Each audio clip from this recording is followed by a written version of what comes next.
नमस्कार दोस्तों, स्वागत है आप सबका मेरे YouTube चैनल हर दिल की भड़ास में। आज मैं अपने इस चैनल में कोई भड़ास लेकर के नहीं आई हूँ, एक सुझाव लेकर के आई हूँ, एक प्रार्थना लेकर के आई हूँ। और ये पूरी तरह से मेरा ये एपिसोड बेस्ड है योगी जी के 2 दिन पहले विधानसभा में दिए हुए भाषण पर।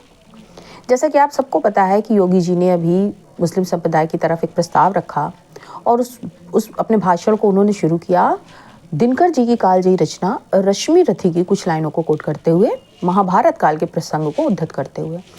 उन्होंने कहा कि जिस प्रकार श्री कृष्ण गए थे दुर्योधन के पास पांडवों के लिए मात्र 5 ग्राम मांगने, ठीक उसी प्रकार मैं मुस्लिम समुदाय से अपने 3 धाम वापस चाहता हूँ।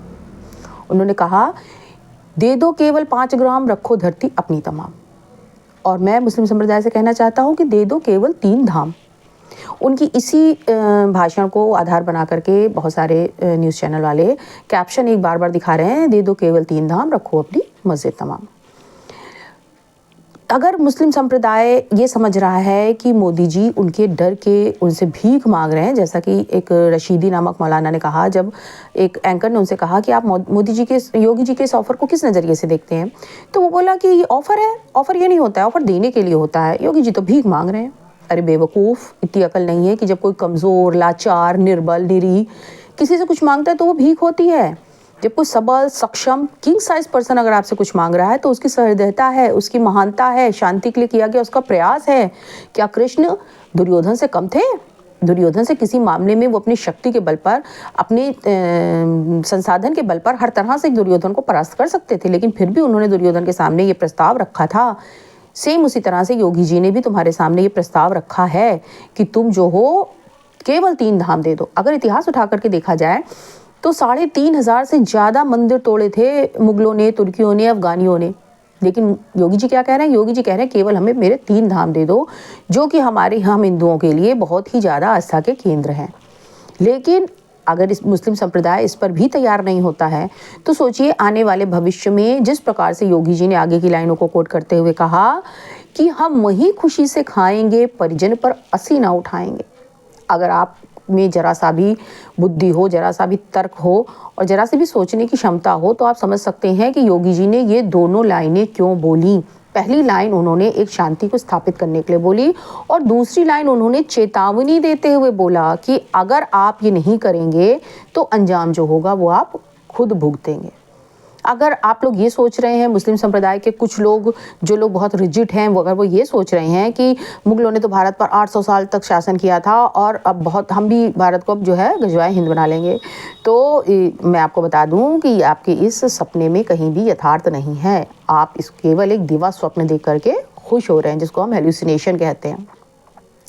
आप पूरा आज के बाद नहीं, जब से योगी जी ने भाषण दिया उसके बाद से अब जब भी हिंदू मुस्लिम दंगों पे, मंदिर मस्जिद मुद्दों पर कोई बात छिड़ेगी भविष्य में, तो योगी जी इस इल्ज़ाम से बिल्कुल बरी कर दिए जाएंगे, बाइज्जत बरी कर दिए जाएंगे कि योगी जी ने कोई सियासती दांव खेलते हुए मंदिर मस्जिद के मुद्दे उठाए थे, क्योंकि आज की डेट में इतिहास में वो अमर हो गए, स्वर्णाक्षरों में अंकित हो गए कि शांति के लिए उन्होंने इतना बड़ा बलिदान किया कि 3,500 मंदिर के बदले उन्होंने केवल अपने 3 धाम मांगे थे, केवल देश में शांति स्थापित करने के लिए।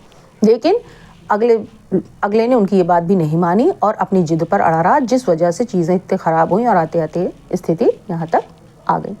इसलिए अगर आप लोग सच में देश में अमन चाहते हैं, भाईचारा चाहते हैं, प्यार मोहब्बत चाहते हैं, तो योगी जी के इस प्रस्ताव को तुरंत लपक लीजिए। अपनी एक कमेटी बनाइए जिसमें अपने समाज के बुद्धिमान लोगों को रखिए, सुधीजनों को रखिए और कम से कम शांति प्रिय लोगों को रखिए, जो गजवाए हिंद के को पोषित करने वाली विचारधारा के ना हों।